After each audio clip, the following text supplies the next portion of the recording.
ধনশিৰি মহকুমা ছাত্ৰসন্থাই প্ৰত্যেক বছৰে মুকলি বিহু আয়োজন কৰি আহিছে। মুকলি বিহু সদৌ ছাত্ৰ সন্থাই সাংস্কৃতিক নীতিৰ আধাৰত পৰিকল্পিতভাৱে আমি বিহু প্ৰজন্মৰ পৰা প্ৰজন্মলৈ বোৱাই নিবৰ কাৰণে যি প্ৰচেষ্টা অব্যাহত ৰাখিছোঁ, সেই প্ৰচেষ্টাৰ আধাৰতে অনুষ্ঠিত হৈ আহিছে আৰু আমিও ইয়াতে আহিছোঁ। খুব সুন্দৰকৈ আয়োজন কৰা হৈছে আৰু এই অঞ্চলবাসী ৰাইজে অভিভাৱকত্ব প্ৰদান কৰিছে।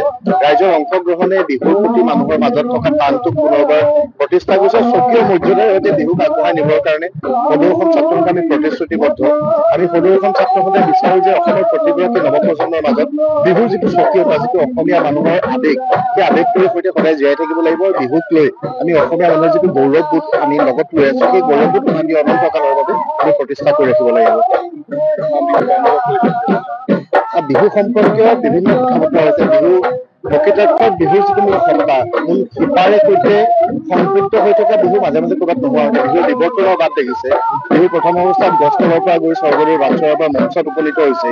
মঞ্চ বিহুৰ নামত শেহতীয়াকৈ বহুবিলাক বিতৰ্ক দেখা গৈছে, কিন্তু বিহু বিতৰ্ক থলী হ'ব নালাগে। বিহু সকলোৱে উদযাপন কৰিব লাগে। মূলতঃ কৃষিভিত্তিক এটা উৎসৱ। এই উৎসৱটোক লৈ অসমীয়া মানুহৰ, অসমীয়া জনজীৱনত যি ধৰণে প্ৰভাৱ বিস্তাৰ কৰি বিহুৱে জাতীয় জীৱনত বাটৰ সন্ধান দি আহিছে, সেই বাটেৰে সকলোকে আগবাঢ়ি যাবৰ কাৰণে আমি আহ্বান জনাম।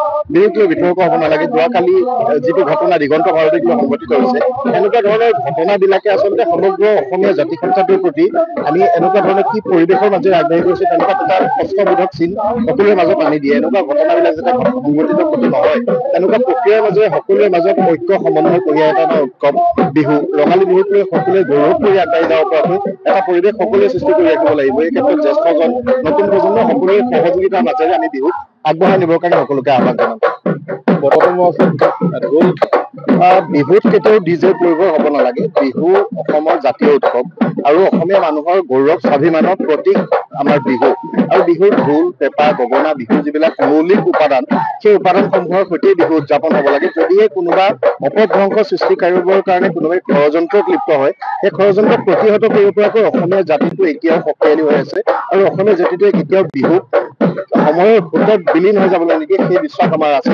আৰু আমি সদৌ অসম ছাত্ৰ সন্থাই এই ক্ষেত্ৰত আমাৰ যি কৰণী আছে কৰিম।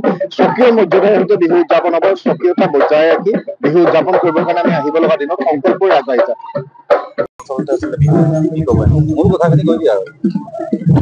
নিশ্চিতভাৱে চাওক, আমি আজি নাওজান আদৰ্শ খেলপথাৰত ধনশিৰি মহকুমা ছাত্ৰ সন্থাৰ উদ্যোগত নাওজান আঞ্চলিক ছাত্ৰ সন্থা আৰু ধনশিৰিবাসীৰ সহযোগত আমি মুকলি বিহুখন আয়োজন কৰি আহিছো। আৰু বিগত সময়ছোৱাতো ধনশিৰি মহকুমা ছাত্ৰ সন্থাই লগতে সদৌ অসম ছাত্ৰ সন্থা আমি বিশেষকৈ গাঁও অঞ্চলসমূহত, আচলতে এই বহু ভিতৰুৱা গাঁও অঞ্চলসমূহত আমি ছাত্ৰ সন্থাই বিভিন্ন ধৰণৰ অনুষ্ঠান, সাংস্কৃতিক অনুষ্ঠান, সাহিত্য অনুষ্ঠান আচলতে অনুষ্ঠিত কৰি আহিছো। কিয়নো এই গাঁও অঞ্চল ভিতৰুৱা অঞ্চলসমূহত বিভিন্ন অসুবিধাজনিত কাৰণত বা আগবাঢ়িব নোৱাৰাৰ ক্ষেত্ৰত আচলতে বহু বিকশিত বা প্ৰতিভাৱান ছাত্ৰ ছাত্ৰীসকল বা বহু পাৰদৰ্শিতা থকা ছাত্ৰ ছাত্ৰীসকল আচলতে তেওঁলোকে ৰৈ যায়। আৰু সেই উদ্দেশ্য আগত ৰাখি আমি তেওঁলোকক কেনেকৈ এখন মঞ্চ দিব পাৰোঁ, ছাত্ৰ সন্থাই আমি কেনেকৈ আমি সমিল মিলে তেওঁলোকক আগবঢ়াই লৈ যাব পাৰোঁ, এই ক্ষেত্ৰত আমি ছাত্ৰ সন্থাই দৃষ্টি আৰোপ কৰি আহিছোঁ। আৰু অনাগত দিনসমূহতো ছাত্ৰ সন্থাই এই ক্ষেত্ৰত বিভিন্ন ধৰণৰ ভূমিকা গ্ৰহণ কৰি যাম। আজি এই বিহুখনত আমি পুৱাৰ ভাগত পতাকা উত্তোলন, শ্বহীদ তৰ্পণ, লগতে আমাৰ এটা পৰম্পৰা আছে যে আমি ধনশিৰি মহকুমা ছাত্ৰ সন্থাই বহাগৰ প্ৰথম সপ্তাহতে 4 বহাগত আচলতে ধনশিৰি মহকুমাৰ বিভিন্ন প্ৰান্তৰ জ্যেষ্ঠসকলক, আমাৰ অভিভাৱকসকলক